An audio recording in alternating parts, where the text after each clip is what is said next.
എല്ലാം തുടങ്ങിയതോടെ എൻ്റെ പണിയെല്ലാം സ്ലോയിലായേ. സമയം 8 മണിയൊക്കെ ആയിട്ടുണ്ട്. താമസിച്ചാണ് എഴുന്നേറ്റത്. ഇത് ഞായറാഴ്ചത്തെ വീഡിയോ ആണ്.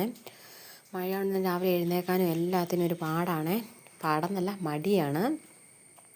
പിന്നെ രാവിലെ തന്നെ എഴുന്നേറ്റ് അത്യാവശ്യം മിറ്റമൊക്കെ അടിച്ച് വാരി മേലൊക്കെ കഴുകിയിട്ട് വന്ന് പിന്നെ പുട്ടുണ്ടാക്കാമെന്ന് വെച്ചു. ഗോതമ്പ് പുട്ടാണ്. എനിക്കങ്ങനെ അരിപ്പൊടിയുടെ ഒന്നും ഒത്തിരി സാധനങ്ങൾ ഉപയോഗിക്കാൻ പറ്റുകയില്ല. കാരണം ഷുഗർ ഉണ്ടോ എന്ന് സംശയമില്ലായില്ല. അപ്പം അരിപ്പൊടിയൊക്കെ കഴിക്കുമ്പോൾ നെഞ്ചരിച്ചിലാണേ. ഗോതമ്പാണെങ്കിൽ നെഞ്ചരിയും, എന്നാലും വലിയ കുഴപ്പമില്ല. പിന്നെ ഞാൻ പുട്ടുണ്ടാക്കി. കുറ്റിപ്പുട്ടല്ല കേട്ടോ, സാധാരണ ഉതിരി പുഴുങ്ങുന്നാലും അങ്ങ് പുഴുങ്ങിയെടുത്തു. അപ്പോൾ തന്നെ ചേട്ടായി കടയ്ക്ക് പോയി ഇറച്ചിയൊക്കെ മേടിച്ചിട്ട് വന്നിട്ടുണ്ടായിരുന്നു. പിന്നെ കാപ്പി താമസിച്ചാകുന്നുള്ളത് കൊണ്ട് തന്നെ കറി വെന്ത് വന്നാലേ കഴിക്കാൻ പറ്റുള്ളൂ. അതുകൊണ്ട് തന്നെ എനിക്ക് 2 പൊറോട്ടയും മേടിച്ചിട്ട് വന്നിട്ടുണ്ടായിരുന്നു. അപ്പോൾ കുഞ്ഞിനെ സമയത്ത് നല്ല ഉറക്കമായിരുന്നേ. ഇപ്പം ഞാൻ ആ പൊറോട്ട പഞ്ചസാരയും കൂട്ടി കഴിച്ചു. അല്ലെങ്കിൽ എനിക്ക് പ്രഷർ താഴുവേ. പ്രഷറാണോ ഷുഗറാണോ താഴ്ന്നതെന്ന് അറിയത്തില്ല. എന്നാലും എനിക്ക് വിശന്നിരുന്ന് കഴിയുമ്പോഴത്തേനും പിന്നെ എന്നെ വിറയ്ക്കാൻ തുടങ്ങും.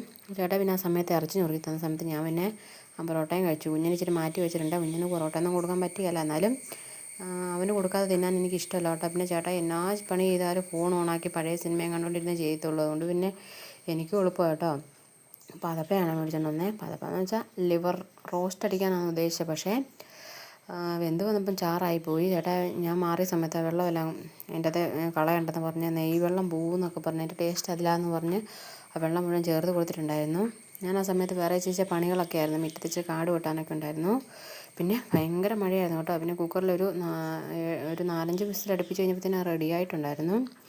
അപ്പം രാവിലെ തന്നെ മഴ കേട്ടോ. ഞാൻ പിന്നെ വീഡിയോ എടുത്തതാണേ. മഴ തുടങ്ങിയ പിന്നെ മുറ്റം നിറച്ചും വെള്ളമായിരിക്കും. പിന്നെ മുറ്റത്തോട്ടൊന്നും ഇറങ്ങാൻ പറ്റില്ല കേട്ടോ. ഇറച്ചിലടിച്ച് കയറുവേ. തിണ്ണേപ്പോലും സൂക്ഷിച്ചിറങ്ങിയില്ലെങ്കിൽ തെന്നി അടിച്ച് വീഴും. കഴിഞ്ഞ ദിവസം ചേട്ടായി ഒന്ന് വീഴാൻ തുടങ്ങിയപ്പോൾ ഞാൻ കയറി പിടിച്ചു. പിന്നെ കുഞ്ഞിന് എഴുന്നേറ്റ് വന്നിട്ടുണ്ടായിരുന്നു. അവന് ഞാൻ ശകലം പൊറോട്ട കൊടുത്താണ്. കൊടുക്കുന്നതല്ല കേട്ടോ, കൊള്ളുകയല്ല കുഞ്ഞു പിള്ളേർക്ക് കൊടുക്കുന്നത്. പക്ഷേ ഞാൻ എന്നാ കഴിച്ചാൽ അവന് ഇച്ചിരി കൊടുത്തില്ലെങ്കിൽ എനിക്ക് ഭയങ്കര മനപ്രയാസമാണ്. പിന്നെ ഞാൻ വെള്ളം കപ്പി കൊടുത്തപ്പോൾ വേണ്ടാന്ന് പറഞ്ഞ് തട്ടി കളഞ്ഞ്. നിപ്പിളുപ്പിക്കകത്ത് മാത്രമേ വെള്ളം കുടിക്കത്തുള്ളൂ. കുഞ്ഞും പ്രത്യേക ഒരു സ്വഭാവമാണ്. തൊട്ടിക്കകത്തേ കിടന്നുറങ്ങും, തുള്ളുകൂട്ടത്തിൽ കിടക്കുകയില്ല, ഒരു ടർക്കിയും പിടിച്ചുകൊണ്ട് എപ്പോഴും നടക്കും. ഒരു പ്രത്യേക സ്വഭാവമാണ് അവൻ്റെ. പക്ഷേ അതെനിക്ക് ഭയങ്കര ഇഷ്ടമാണ്. കുഞ്ഞിൻ്റെ ഈ കുരുത്തക്കേടൊക്കെ എനിക്കിപ്പം കാണുമ്പോൾ രസവും ചിരിയൊക്കെ വരുന്നത്.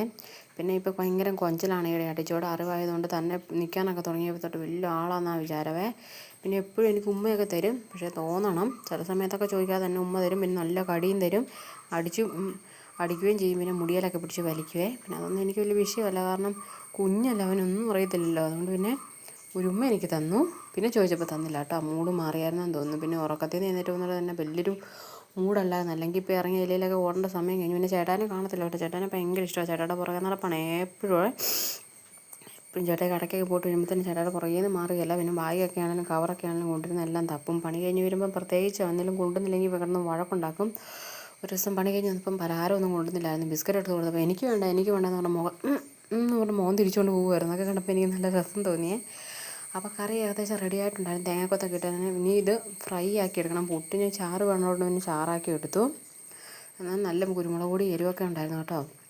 പിന്നെ മുളക് പൊടിയും പിന്നെ മുളക് പൊടിയൊക്കെ നല്ല രീതിയിൽ ഞാൻ ചേർത്ത് കൊടുത്തിട്ടുണ്ടായിരുന്നു. ആ ചൂടോടുകൂടെ പുട്ട് കഴിച്ചപ്പോൾ നല്ല ടേസ്റ്റ് ഉണ്ടായിരുന്നു. പിന്നെ ചേട്ടായി പപ്പടവും വറുത്തിട്ടുണ്ടായിരുന്നു കേട്ടോ. എനിക്കങ്ങനെ ഒത്തിരി പണി ചെയ്യാൻ പറ്റുകയില്ല. രാവിലെ കാപ്പി കുടിച്ചില്ലെങ്കിൽ പിന്നെ എന്നെ വിറയ്ക്കാൻ തുടങ്ങും കേട്ടോ. എനിക്ക് പ്രഷർ എന്താണ്ട് താന്നു പോകുന്നൊരു അസുഖമാണ്. എന്താണെന്നറിയത്തില്ല എനിക്ക് കറക്റ്റായിട്ട്. പിന്നെ ഞാൻ കാപ്പി കുടിച്ചു. പൊറോട്ട എന്നുകൊണ്ട് എനിക്ക് വലിയ വിശപ്പില്ലായിരുന്നു. ഞാൻ പിന്നെ പകുതി കഴിച്ചിട്ട് ഫ്രിഡ്ജിലോട്ട് കയറ്റി വെച്ചു കേട്ടോ. പിന്നെ കഴിക്കാൻ നിർത്ത്. പിന്നെ ഒരു ഗ്ലാസ് വെള്ളം കുടിച്ചു. അപ്പോൾ തന്നെ എൻ്റെ വയറ് നിറഞ്ഞു കേട്ടോ. പിന്നെ ചേച്ചി തൊട്ട് നോക്കിക്കൊണ്ടിരുന്നല്ല ചേട്ടായി കളഞ്ഞാൽ വഴക്ക് പറയും. പിന്നെ സവോള വലിയ കഷ്ണമൊക്കെ കട്ട് ചെയ്ത് ചേട്ടായി തന്നിട്ടുണ്ടായിരുന്നു. പിന്നെ ഞാനതും കൂട്ടി ചേച്ചി കഴിച്ചു കേട്ടോ. കാരണം ചേട്ടായി എഴുന്നേറ്റ് പോകുന്ന കൂടെ എഴുന്നേക്കാൻ നോർത്തോണ്ട് അവിടെ ഇങ്ങനെ ഞുള്ളിപ്പെറുക്കി ഇരിക്കുമായിരുന്നു. പിന്നെ വൈകുന്നേരം ആയപ്പോൾ മേലൊക്കെ കയറി വന്നായിരുന്നു. അതിൻ്റെ ഇടയ്ക്ക് ഞങ്ങൾ തോട്ടത്തിൽ വിറകാനൊക്കെ പോയിട്ടുണ്ടായിരുന്നു. അതിൻ്റെ വീഡിയോ ഒന്നും എടുത്തിട്ടില്ല. പിന്നെ ബീട്രൂട്ട് ഫേസ് പാക്ക് ഇടാമെന്ന് വെച്ചു. ചേട്ടായി അപ്പുറം ഇട്ട് ഞാൻ കൊടുത്തിട്ടുണ്ട്. ചേട്ടായി അപ്പുറം മാറിയിരുന്ന് എന്നെ കളിയാക്കുവാണിരുന്നേ. അപ്പം 2 ഗ്ലാസ് ചായ എടുത്തിട്ടുണ്ടെന്ന്. അതും കുടിക്കാൻ ഒരു പൊടിക്ക് 2 പക്ഷി എന്ന് പറഞ്ഞാൽ 2 കാര്യങ്ങളും നടക്കും. അപ്പോൾ ഒരു 15 മിനിറ്റ് പിന്നെ വാഷ് ചെയ്യാവേ. ഞാൻ കഴുത്തിലും തേച്ചിട്ടുണ്ട്. അപ്പോൾ ചേട്ടായി ഇവിടെ നിന്ന് എന്നെ കളിയാക്കും. ചേട്ടായും തേച്ച് വെച്ചേക്കുവാണേ. അപ്പോൾ ഇന്നത്തെ വീഡിയോ ഇത്രയുള്ളൂ. അടുത്ത വീഡിയോ കാണാം.